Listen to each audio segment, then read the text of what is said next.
Salut, aujourd'hui on va faire l'assemblage d'un mini émetteur radio qui émet sur les fréquences AM. Dans les autos, dans les maisons, on a des radios et généralement on écoute des stations de radio sur les fréquences FM. On peut écouter le 100,3 ou le 94,5 ou le 97,5 ou peu importe. On syntonise les fréquences radio. Ça peut être des radios Sirius aussi. Mais avant les radios FM, il y avait les radios AM. C'est un autre type de transmission électronique du son, de la musique, de la voix. Et on peut se construire des mini-émetteurs radio sur la fréquence AM sans avoir besoin de permis, parce que les stations de radio, ils ont des permis pour avoir le droit d'émettre un signal radio de grande puissance. Mais on peut se créer des petits émetteurs radio de moins d'1 watt. Et, tu vois ici dans le kit, il y a un petit micro et il y a un bloc pile et il y a un board et différentes composantes, surtout des résistances et des capaciteurs et un transistor bien sûr, qui est le cerveau de l'opération. Et on va assembler le petit kit et ça va nous donner un gadget que quand on va parler dans le micro, une radio va pouvoir nous entendre. Les gens, donc, on peut faire semblant qu'on est animateur de radio et puis créer notre propre radio. C'est comme la moitié d'un walkie-talkie. Tu vas parler tu parles dans le micro et la personne à l'autre bout reçoit le signal et peut entendre ta voix. Bon, c'est pas extrêmement précis, extrêmement efficace, mais quand même, c'est super pour les élèves, comme mes élèves qui apprennent les principes de base électronique et le nom des composantes et qu'est-ce que les composantes font et comment elles fonctionnent. Donc, ce genre de petit kit, tu vas trouver dans la description du vidéo un lien vers l'endroit exactement où je l'ai acheté. Ça coûte vraiment pas cher, c'est en bas de 4$, je crois, de mémoire comme ça. Et ça inclut aussi un plan. Et ça n'inclut pas, bien sûr, la pile. Tu dois te procurer aussi une pile dans les magasins où que le nom contient le mot dollar, mais il n'y a plus rien, $1 ou presque. Tu vas être capable de trouver des piles pour mettre dans ça. Bon, allons voir les outils maintenant qu'il faut. Évidemment, ça prend un fer à souder avec un ajustement de la température. Parfois, pour différentes raisons, on peut vouloir ajouter la température de notre fer à souder, plus chaud ou moins chaud. Et on a besoin de fil d'étain. J'ai choisi une bobine au hasard dans mon tiroir. J'ai tombé sur du 0.6, ça aurait pu être du 0.8. Plus gros que du 0.8, ça donne rien. Ça fait trop d'une grosse bulle d'étain tout d'un coup. Donc, du 0.6 ou du 0.8, cette fois, j'ai un bon vieux fil d'étain compagnie No Name, c'est un O-Star. Une pince qui va pouvoir manipuler des petites composantes, les mettre en place, les tenir en place. Et bien sûr, la super éponge de cuivre pour nettoyer le bout du fer à souder. Super éponge de cuivre, tu en achètes un paquet, il y en a genre 5-6. Et tu les mets tous dans un bocal. Et c'est toujours bon. Et puis, quand on essuie le fer à souder dans l'éponge, les petites particules d'étain vont se ramasser dans le fond du bocal. Donc, les éponges, ça dure très, très, très, très longtemps. Ça fait plusieurs années que je les utilise et je ne les ai jamais changées. On dirait qu'ils sont encore comme neuves. Et bien sûr, une troisième main, une quinzaine de dollars, 10-15$, avec ou sans la loupe. Moi, j'enlève les loupes parce que mes élèves, généralement, n'utilisent pas les loupes. Ils vont plutôt s'approcher pour regarder de plus près au lieu de prendre la loupe. Et ça prend plein moins de place dans le coffre d'outils, bien sûr. Donc, on a une paire de pinces à bout pointu. Moi, j'ai une pince de la marque Tooltech, très bonne qualité. Et un fer à souder, de l'étain, une troisième main et de l'éponge. Si tu n'as pas de l'éponge, la super éponge, tu pourrais quand même utiliser peut-être tu sais comment on appelle ça dans la cuisine, là, quand on essuie avec ça un tampon à récurer. De la laine d'acier. Hein? Peut-être que de la laine d'acier, ça pourrait faire. J'ai jamais essayé. De la laine d'acier, pas de savon. Pas avec le savon dedans. Là. Un morceau de laine d'acier, au pire, ça pourrait faire. Mais j'aime mieux l'éponge en cuivre. C'est plus doux pour le bout du fer à souder ici. Bon, maintenant, voyons voir le super kit. Peut-être que tu regardes cette vidéo-là et tu t'es dit « Hey, je vais en commander un pour le faire chez moi. » Bon, ben, si tu fais ça, probablement que tu devrais recevoir exactement le même kit, les mêmes pièces, à moins que la journée où tu regardes la vidéo, tu cliques sur le lien, le kit est disparu, mais c'est rapidement retrouvable, ce genre de kit. Il s'en fait beaucoup sur Internet. Donc, allons voir qu'est-ce qu'on a dans le kit. Je vais déplacer ma webcam pour mieux voir. Bon, dans le petit kit, qu'est-ce qu'on retrouve? On a un manuel, un petit pamphlet. Alors ça ici, c'est le plan. Quand je fais des activités de parascolaire d'électronique à l'école, si on engage, bon, on a fait beaucoup de programmation, mais quand je fais de l'électronique, je prends le temps d'expliquer c'est quoi le plan, comment ça fonctionne. Eh bien, c'est que ici, ça représente la pile. le courant sort de la pile et il va dans un terminal. Je ne sais pas pourquoi ils ont décidé de mettre un terminal là-dessus. Ou à moins que c'est leur symbole pour l'interrupteur, peut-être, probable. Il y a un interrupteur dans le sac. Et le courant va d'abord aller dans un capaciteur 1, numéro 104, pour retourner directement aux grandes. Il va aussi aller au travers d'une résistance pour s'en aller ensuite dans un capaciteur et dans le transistor. Et aussi, il va pouvoir passer au travers du microphone.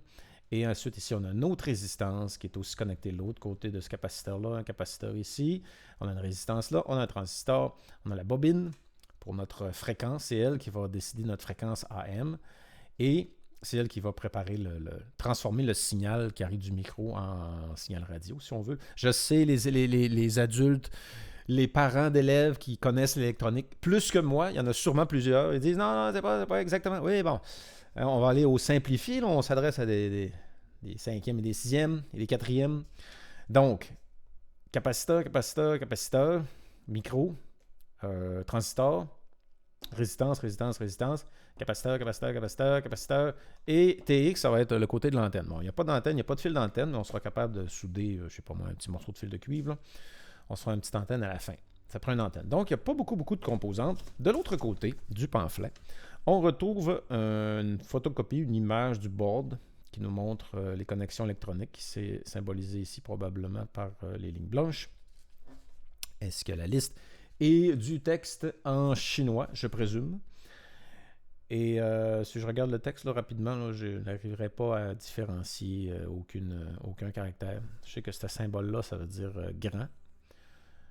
Mais il y en a un que ça veut dire ouverture, je l'ai vu tantôt. Bref. OK, alors allons-y avec le gadget. Si tu te l'es commandé sur Internet, ça prend quelques semaines, ça arrive à la maison, alors tu peux regarder la vidéo et le monter en même temps que moi. Moi, je vais en acheter pour mes élèves en parascolaire et on va essayer de monter un petit émetteur radio. Hein, c'est un petit projet le fun. Il n'y a rien de compliqué, rien de dangereux. Il n'y a pas de composantes vraiment dramatiques ou difficiles à trouver. Là. Si on regarde ici, là, ce serait possible de s'en faire à la maison. Bref, ça, c'est les pièces. Donc, qu'est-ce qu'on fait avec le board? On va regarder notre board. Sur le board, on a indiqué la valeur des résistances. Et on a des capaciteurs qui ont des chiffres. On a des types 103, 104, 104. On a un 30P. Et on a notre transistor. On a très bien indiqué sur quel sens il fallait installer le transistor. Là, la seule question, ça va être les résistances. Et il va falloir que je me souvienne le code des couleurs. Mais si je regarde les résistances, là, c'est quoi les types? Non. On a une 200, on a une 22 000, puis une 2200. Et bon, alors c'est comme ça. Allons-y. On prend la troisième main. On va déplacer les petites pièces, ne pas les faire tomber par terre. Déplacer le micro. Déplacer l'animateur. Oups. OK, alors allons-y pour l'assemblage. Et je vous rappelle à la maison que souder à l'étain, c'est très satisfaisant. Faire des mini-points, c'est très satisfaisant. Donc, ce que je vais faire, c'est que je vais prendre mon bloc pile et tu vois ici le bloc pile, comme ça. Donc, le bloc pile va s'installer comme ça ici. Boum! On ne peut pas le mettre à l'envers parce que si on le met à l'envers, regarde qu'est-ce que ça donne. Ça ne fit pas du tout. It doesn't fit. So, on met notre bloc pile comme ceci. Une fois que c'est fait, on va prendre une pince pour tenir le board. Et on va aller chercher le bloc pile avec l'autre pince. Comme celle-là. Ensuite, on va resserrer un peu nos vis. Dans le sens des aiguilles d'une montre, c'est-à-dire l'autre sens, comme ça. Youp. Hourra! Maintenant qu'on a fait pour le retourner, mais on se donne un petit lousse ici et on fait comme ça. Boum!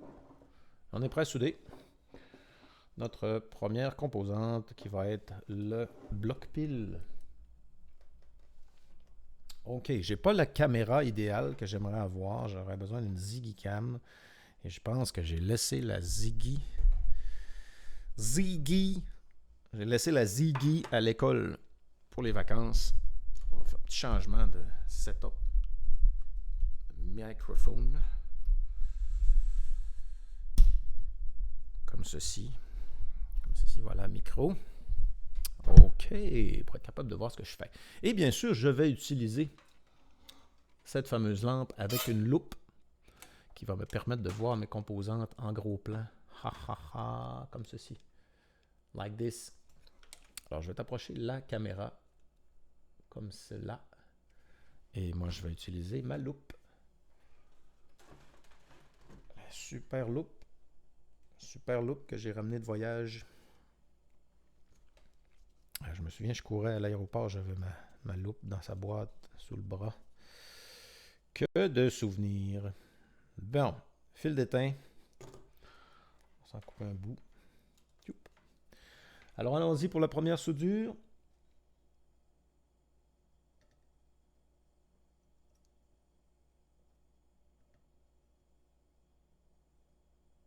Eh oui, c'est proche de la perfection. Allons-y la deuxième.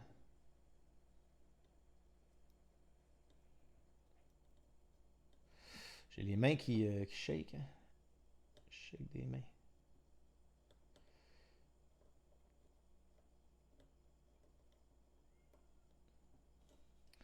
On entend le chat qui miaule. Oups. Et voilà. Le bloc pile est installé.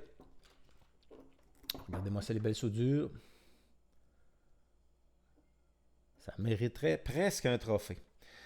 OK, on a installé notre bloc pile. Maintenant, on va installer le microphone. Le microphone, c'est un gadget qui est polarisé. Donc, il faut trouver où est le petit plus dessus. J'arrive pas à voir le plus. Où est le plus? Ben, si je me fie au trou qu'il y a dessus. Là, que c'est embêtant. Que c'est embêtant. Je dirais que le plus, ce serait lui. Les pattes sont de la même longueur en plus. Ça n'aide pas, hein? Oh, comme ça y veut pas. Comme ça y va. Like this. Voilà. Et maintenant, on trouve une façon de le tenir en place pour faire la première soudure. Après ça, il va se tenir en place pour la deuxième. Je sais pas si je peux te... C'est une caméra avec un zoom automatique. Hein. Il n'y a rien de pire. Il n'y a rien de pire pour ne pas voir clair. Tout est clair sauf ça. C'est pour ça que ça prenait une Ziggy.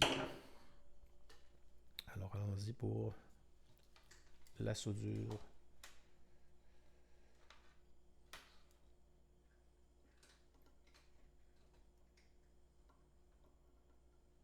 Deuxième.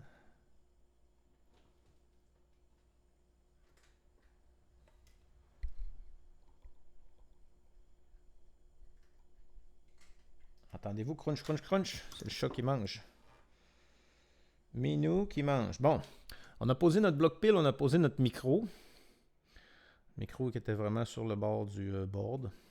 Et je ne vais pas enlever ces pattes tout de suite. Pourquoi? Parce que si jamais j'avais connecté le micro à l'envers, je vais être capable de le débrancher et de le rebrancher correctement.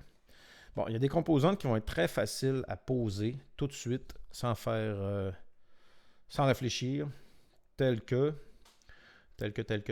le transistor.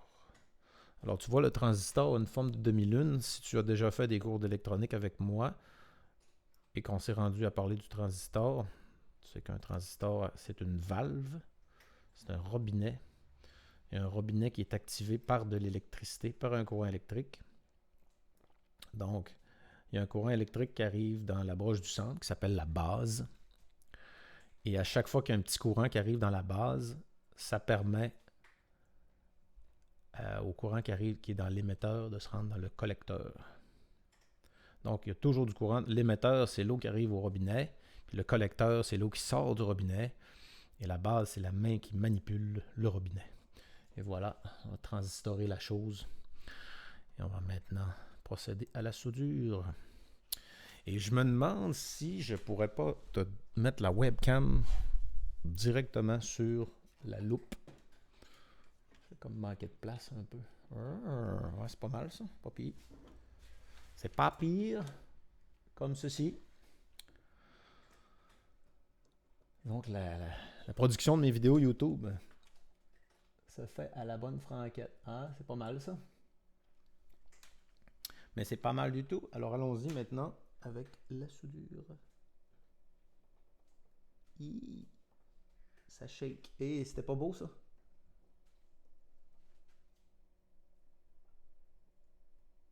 Celle-là était meilleure. Ça fait vraiment une petite chipite. Voyons voir encore une fois. Je m'excuse à la maison. Je sais que je suis pas le professionnel de la super vidéo YouTube de top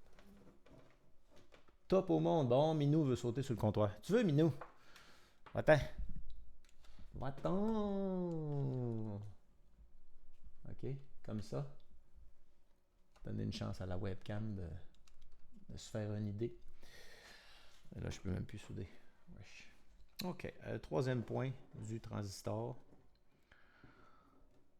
Ouais. Oui. Allons-y.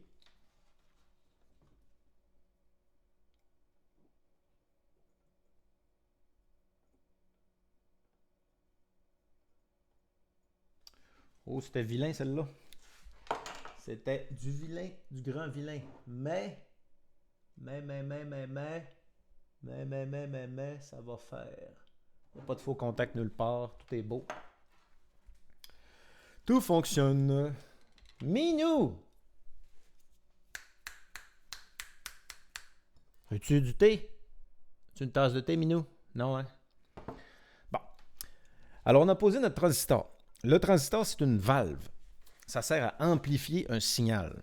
Il y a un signal qui arrive par la broche du centre et c'est comme ta main sur le robinet. Là, quand tu utilises un robinet, là, ta main est sur ce qu'on appelle la base.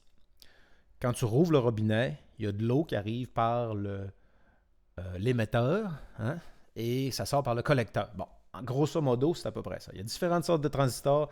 Il y a des NPN, il y a des PNP, il y a des MOSFET, différentes sortes. Mais à la base, le transistor, sa fonction, c'est d'imiter un signal, de copier un signal, de faire la même chose, mais en plus gros. Tu sais, imagine, je lève la main, ben toi tu lèves la main. Mais imagine que quand je lève la main, il y a un géant qui lève la main en même temps. Et quand je saute en l'air, il y a un géant qui saute en l'air. Il va imiter exactement ce que je fais à la même vitesse, puis à la même réponse, mais 10 fois plus gros. Ben, c'est le travail du transistor. Maintenant, on va y aller avec le plus facile parce que je vais devoir mesurer mes capaciteurs. Pas mes capaciteurs, mes résistances. Là, c'est ça, c'est ici, c'est ce qu'on appelle un capaciteur. Un papaciteur. Et le capaciteur, ce qui est fin, c'est qu'ils ont mis des chiffres dessus. Donc, lui, c'est écrit 104. Et les capaciteurs sont non polarisés. Ils ont les pattes de la même longueur. Donc, on peut les mettre où ce qu'on veut, dans le sens qu'on veut. Fait qu'on va dire que 104, ça en prend un là. Boum. Alors, si je me trompe et ces capaciteurs-là sont polarisés, ça ne fonctionnera carrément pas. Mais d'un autre côté, ça permet de nous entraîner à faire des belles soudures de qualité. Bon, là, j'ai mis mon capaciteur. Il ne voudra pas tenir tout seul. Comment est-ce qu'on peut faire? On peut plier les broches comme ça pour que ça tienne un peu en place. Et on peut utiliser un Durex, on peut utiliser une gomme-pette, on peut le mettre de côté. Au lieu de le mettre la tête en bas tout de suite, on va juste le mettre de côté. Like that.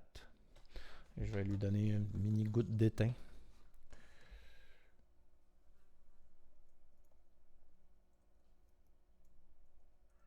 Ding! Et voilà, c'est fini. Ça ne bougera plus. Maintenant, l'autre brin du capaciteur. Le papaciteur. OK. Là, j'ai mis le capaciteur qui était écrit 104 au trou que c'est marqué 104.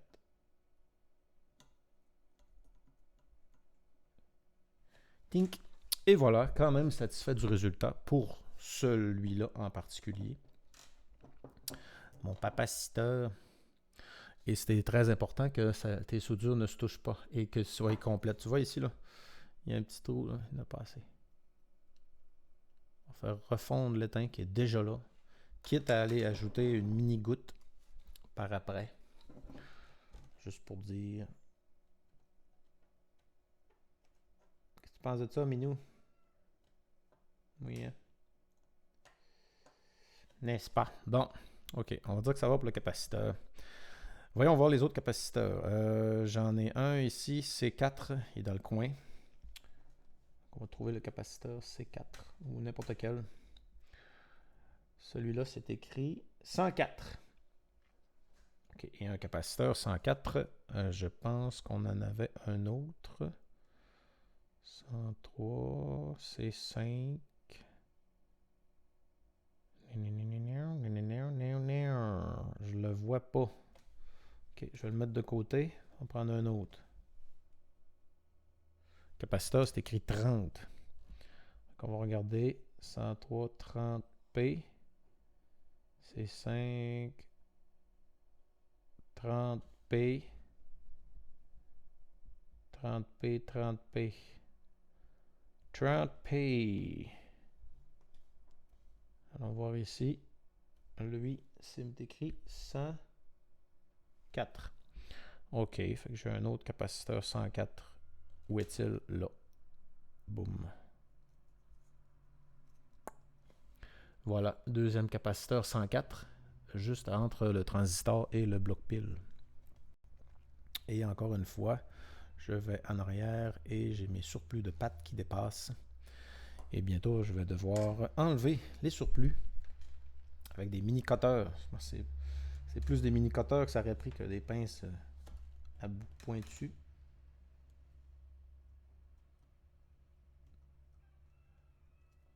Un petit coup d'éponge peut-être.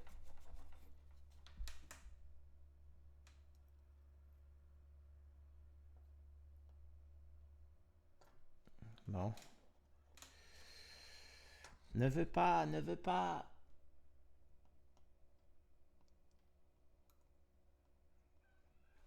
Je vous avouerai que c'est petit pour les yeux.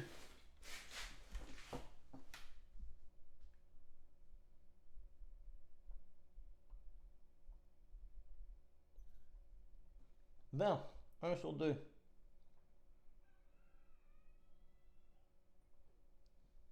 OK, 2 sur 2. Maintenant, je vais faire une mini pause et aller chercher des cutters. Des cutters, on va couper le surplus des pattes, des broches. Parce que les capaciteurs, on va pas les sortir. Je me suis dit que peut-être le micro, on va le sortir. Je pense que non. Allons voir pour des pinces. On a des pinces dans ce garage. Ouais, ceux-là qui sont fun. Bon, alors on voit pour les pinces. J'ai trouvé ce que je cherchais. Qu'est-ce qui se passe maintenant? Qu'est-ce que t'en penses, Minou? Bon, alors une fois que tu as assemblé quelques-uns des composantes, alors ici on a le capaciteur qui c'est marqué 104, 104 va là, transistor est à sa place, microphone je pense bien qu'il est à sa place aussi, bloc pile ça va bien. Alors allons-y pour faire un petit snip, snip, snip, snip, snip, and snip, snip. D'ailleurs, des pinces comme ça, en anglais, on les appelle parfois des snippers. Parce que le bruit de couper un fil, c'est snip. Comme un téléphone qui raccroche, c'est clic. Mais dans le bon vieux temps, où les téléphones raccrochaient.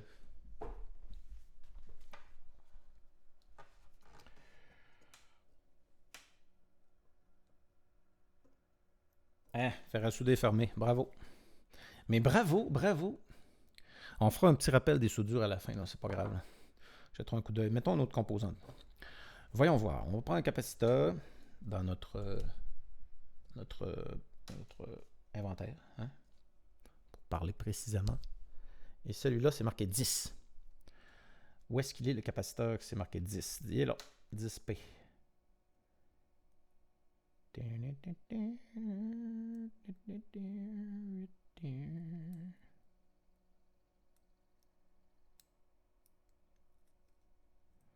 Et hop. Les composantes polarisées, ils vont avoir une patte plus longue.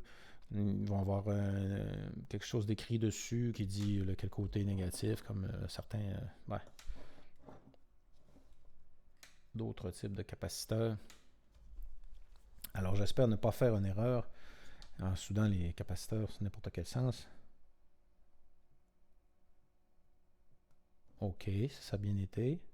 Allons pour l'autre.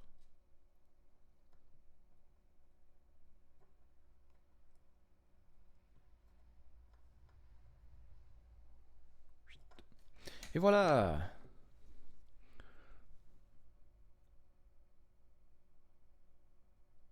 Hein, il y a des soudures qui sont moches un peu, mais la visibilité est pas à son meilleur. OK, donc ça nous donne ceci jusqu'à présent. Et on a installé des capaciteurs. Un capaciteur, ça accumule des électrons et aussitôt que les électrons ont une possibilité d'aller de l'autre côté, c'est comme s'il y avait un camion de crème glacée entre... Il y aurait un camion de crème glacée, des enfants, puis un mur entre les deux. Là, les enfants sont collés après le mur pour aller au camion de crème glacée, mais au lieu de faire le mur, tu fais un chemin qui contourne le mur. Ils vont courir dans le chemin pour aller au camion de crème glacée. C'est un peu comme ça, un capaciteur. Maintenant, la bobine. La bobine, de quelle façon est-ce que la bobine va être installée? Je pense que je vais la garder pour la fin, la bobine. Hein? C'est la pièce maîtresse. Voyons voir pour... Ici, c'est écrit 30. Alors, un capaciteur 30 va aller là.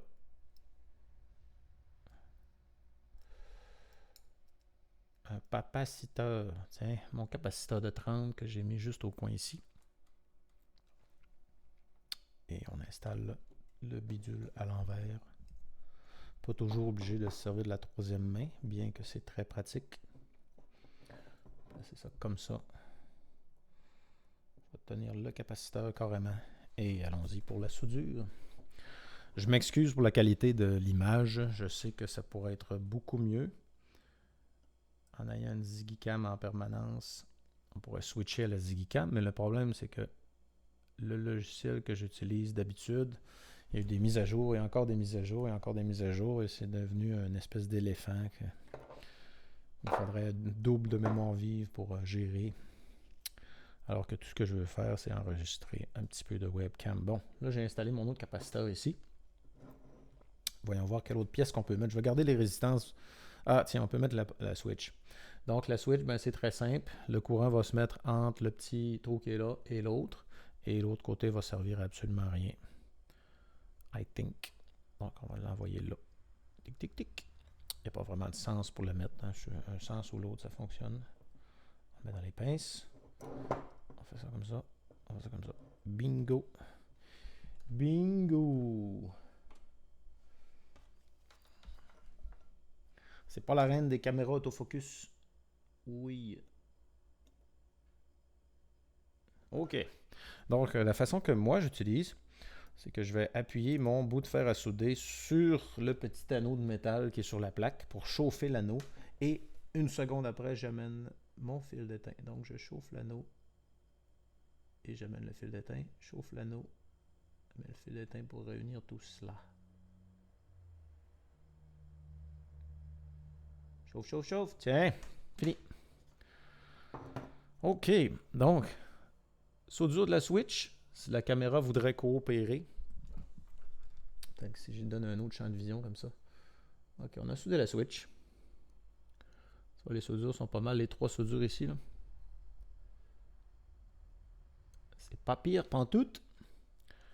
Tic, tic, tic, tic, tic. On a la switch. Bon. Qu'est-ce qu'elle est un peu croche. Tiens. Maintenant, qu'est-ce qu'on pourrait faire? On a un autre capaciteur de 30 qu'il faudrait installer là.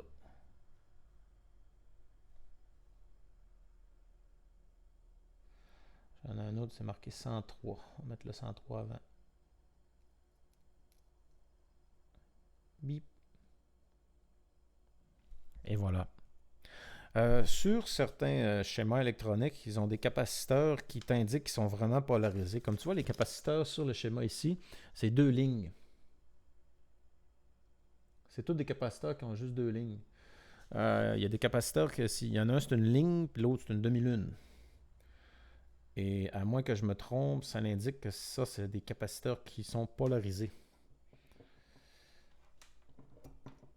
C'est-à-dire que dans l'usine, on a décidé d'avance qu'il y a une broche qui va aller vers le négatif et une broche vers le positif. Et là, maintenant, on va faire lui.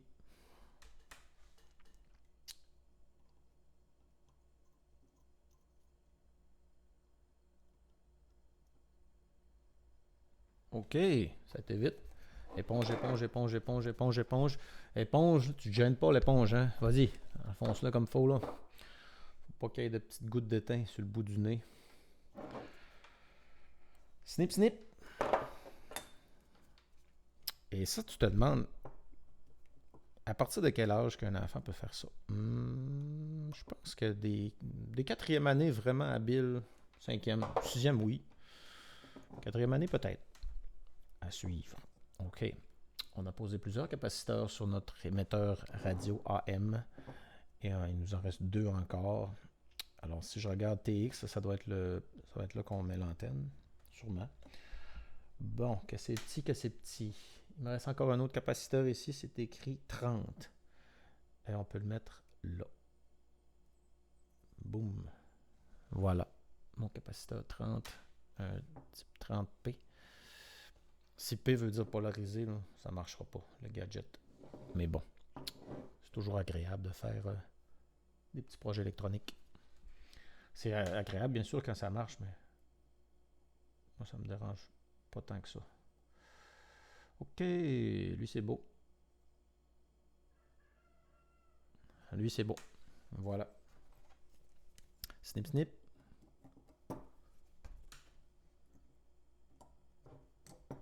C'est. Bien. Bien, bien, bien. OK, on regarde l'eau soudure, c'est pas très dégueu. C'est pas trop moche. Et voici le dessus. Et quand tu vas parler dans le micro, ça va envoyer un signal radio. Et une petite radio devrait être capable d'entendre. Peut-être une radio d'auto va être capable de te capter. Bon, encore notre dernier capaciteur à placer. Et si je regarde bien comme il faut ici, là, ça doit être un 30. Ça va pas le choix d'être un 30p. 30, OK. Il va aller là. Comme ça. Avec un bon testeur électronique, tu peux tester toutes tes composantes avant de les installer. Aussi. On avait eu presque un zoom parfait pendant quelques instants. Éponge, éponge, éponge.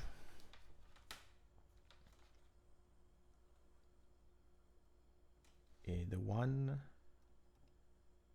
Et de 2. Oh, il en manque un peu là. Youp. Voilà. Éponge, éponge, éponge, éponge. Ça va bien, ça va bien. Snip, snip. Voilà. Bon. Voilà. Maintenant, qu'est-ce qu'on a? On a 3 résistances à placer. Comment on va faire pour savoir la puissance des résistances? Il y en a 2.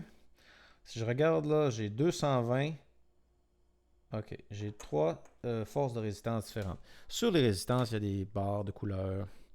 La première indique le premier chiffre, puis la deuxième indique le deuxième chiffre. Tu vois les petites barres de couleur là? OK. Fait que ce qu'on va faire, c'est qu'au lieu d'aller chercher le manuel de barres de couleur, etc., on va prendre un testeur. Je reviens. Besoin d'un testeur. Testeur. Un testeur avec des pinces.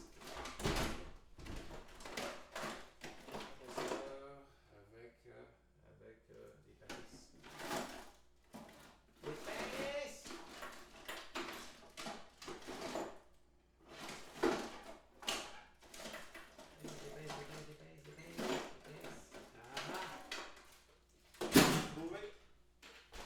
Bien. On a notre testeur.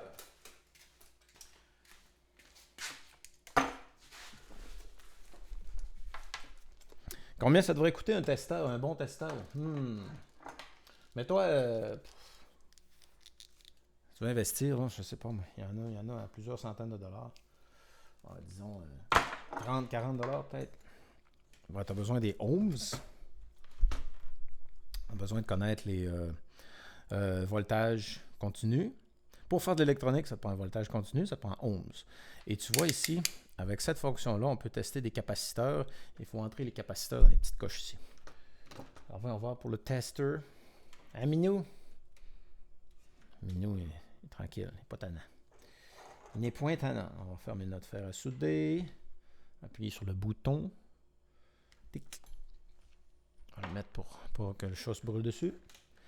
Et on a maintenant 3 résistances. Hein? C'est bien ça. 1, 2, 3. Une sortie pour l'antenne.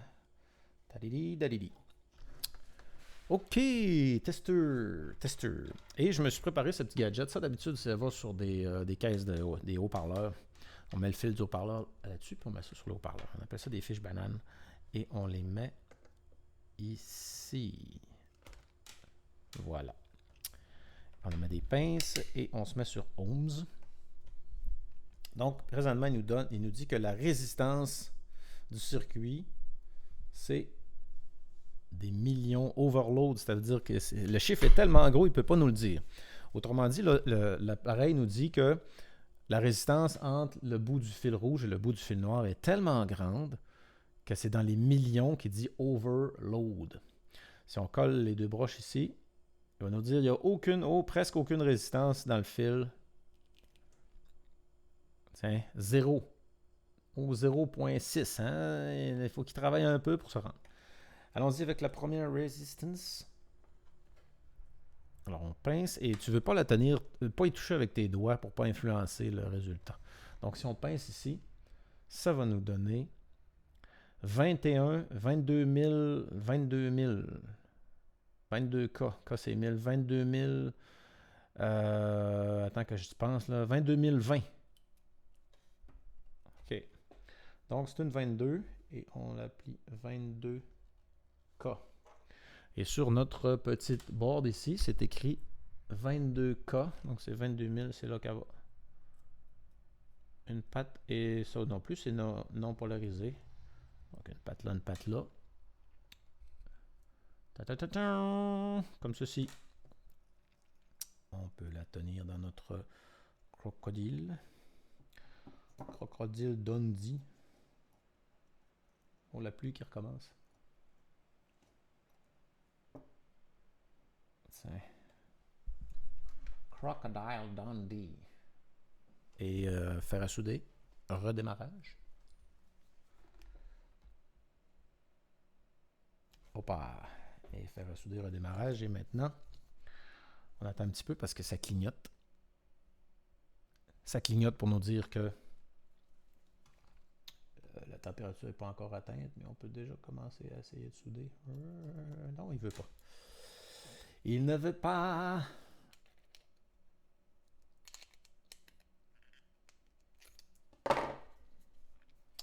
Ça clignote, ça clignote. J'ai mis 275 parce que le bout du fer commence à être usé.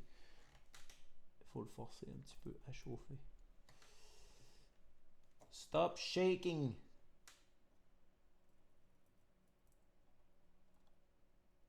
Non, mais long.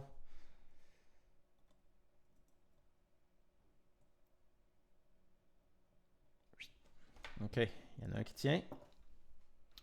Faites un, on va le tenir par là, faire l'autre. Après ça, c'est quoi? Snip, snip, snip. Ouh yes. Ouais. Je me donnerais 79%.9. Snip. Snip. Pic.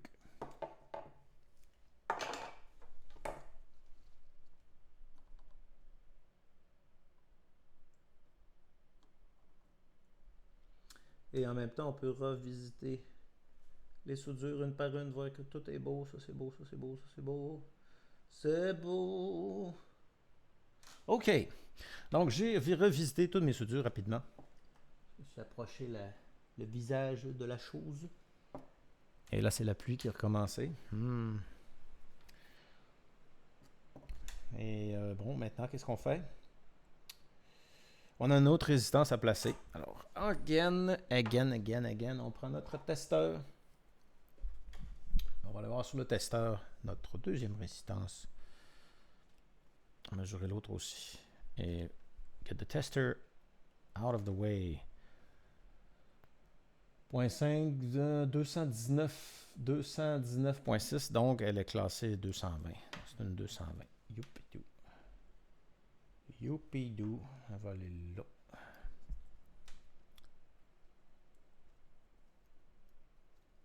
Just like that. Et logiquement, la troisième devrait être de 2020. On peut quand même la tester juste pour être certain. Je doute qu'il va y avoir une erreur, mais quand même. Alors, ça devrait nous donner 2K.18. C'est ça, 2020. Une petite marge d'erreur, bon, pas très grave. Là. On peut fermer notre tester, mettre ça de côté et aller placer notre résistance suivante comme ceci. Qu'est-ce que tu penses de ça, Minou? On n'a pas notre autre minette. Patte blanche.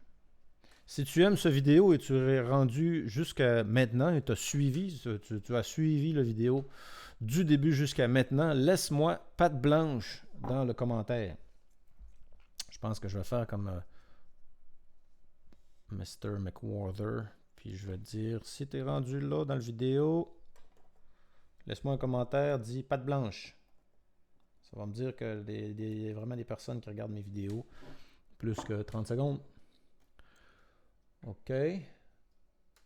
And like that. You can talk to a guy like Mo Green like that. Ça, c'est une ligne dans un film. OK, fait que laisse-moi le message patte blanche.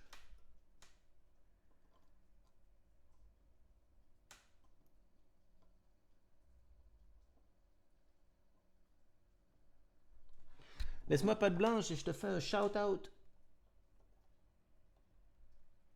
OK, 2. Avec là, on va avoir 3. Wink. C'est chaud, hein? Mon doigt est tout de suite chaud. Je la tenais par en dessous. Et la dernière, 4. OK. Lui, je l'aime pas. On le refait. Wink. Et voilà. Bon. Et il nous reste seulement qu'à mettre le coil. Là, le coil, c'est l'opération délicate parce que c'est grâce au coil qu'on va pouvoir envoyer des messages radio. C'est la petite bobine qui reste à placer. Boum. Bon, alors voyons qu'est-ce que ça nous donne.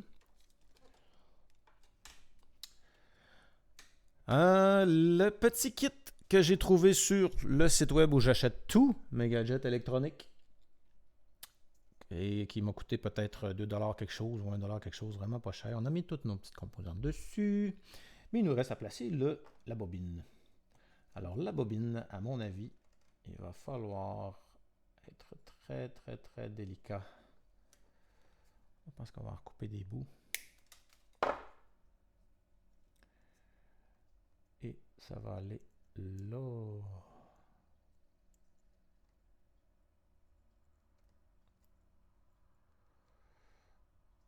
Et ce que je devrais faire vraiment, c'est d'aller voir le schéma sur Internet, à quoi il ressemble une fois posé. Mais je pense bien que ça va ressembler à ceci. Tiens, à peu près comme ça. Like that. La petite bobine. Ou bien, cet enfant, c'est un génie. On va le prendre avec les pinces. Alors, c'est là qu'il y a les pinces. Hein? Tu vois, je pensais que je ne m'en servirais pas de les pinces. Fait que je vais les rentrer comme ça dans ma bobine. Et je vais aligner mes fils. Un ici et un là. Mon coil.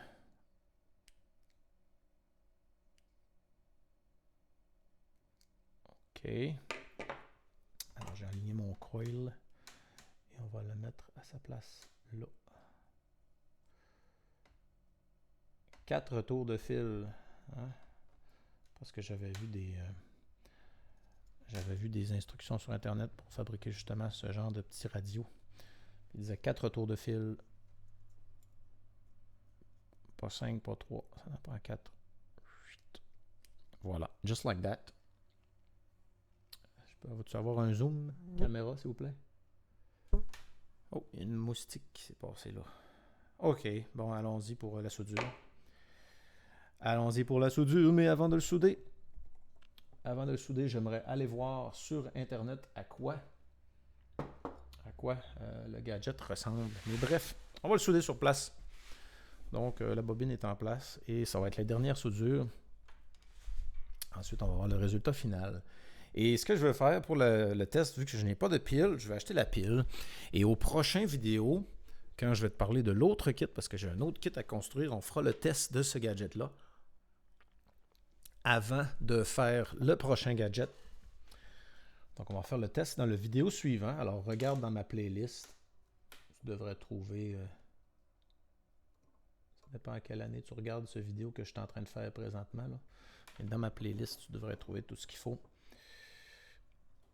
Et avoir la suite de cette vidéo et la conclusion de ce péripétie. Est-ce que le petit émetteur AM fonctionne? Donc, on va mettre une petite radio sur le bureau et là, essayer de syntoniser la fréquence AM de cet émetteur. Il y a aussi des kits de récepteurs AM, récepteurs radio, mais juste au look, on dirait que c'est plus difficile de faire un récepteur qu'un émetteur. Parce qu'il faut amplifier le son et le mettre dans un haut-parleur. Donc, il y a un stage qu'on appelle un stage d'amplification. Donc, c'est des gadgets de plus.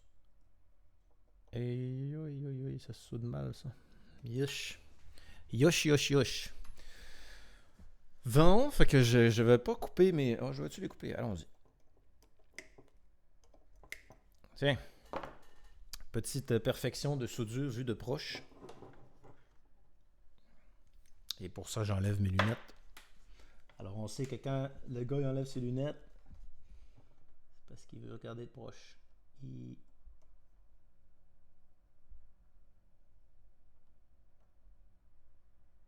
Tink. OK, c'est pas si pire. Et voilà. Donc, prochaine vidéo, avant de faire l'autre kit. L'autre kit qui est aussi intéressant. Intéressant pour différentes raisons, parce qu'il y a différentes fonctions. Voici la version finale du super... Hein, Minou? T'en penses, Minou? Excusez pour les casques d'écoute. Donc, voici la version finale. Est-ce qu'on peut s'avancer une loupe? C'est un émetteur radio qui émet sur la fréquence AM. L'émetteur, dans le fond, ça va utiliser un transistor pour transformer le signal de ton microphone. Ici, on va avoir une pile. Alors, on a la switch. Et il y a un paquet de condensateurs et quelques résistances. Et la bobine qui nous permet d'atteindre la fréquence plus ou moins précise. Et ensuite, ici, où c'est écrit TX, il restera à rajouter un petit fil de transmission, un petit fil d'émetteur d'antenne. Et je réfléchis rapidement comme ça. Peut-être que j'aurai ça dans mes coffres. Donc, merci beaucoup. C'est tout pour cette vidéo. C'est déjà 47 minutes. Tu vois, ça a pris 47 minutes. Moi qui ai de l'expérience. Et je te rappelle que dans les kits, on retrouve un superbe plan qui te permet de reproduire ce kit sur un breadboard, par exemple. Et sur ce, je te dis à la prochaine. Dans le prochain vidéo, on va faire un autre kit. Cette fois-ci, il y a plus de composantes, encore plus de composantes, plus de résistance. Et celui-ci va utiliser la fameuse chip 505. Et à regarder les capaciteurs comme ça, là, il y a l'air d'avoir des capaciteurs non polarisés. Et on dirait bien qu'il va y avoir un condensateur variable. Et il va y avoir un capaciteur polarisé qui est juste ici, comme on utilise quand on fait le buzzer. Donc, c'est tout. Et je te souhaite une très belle journée. Si tu achètes le kit, ben, je te dis bonne chance. Et je te souhaite bien de réussir à l'assembler. Alors, prochaine vidéo, on va tester notre émetteur radio en M. Salut!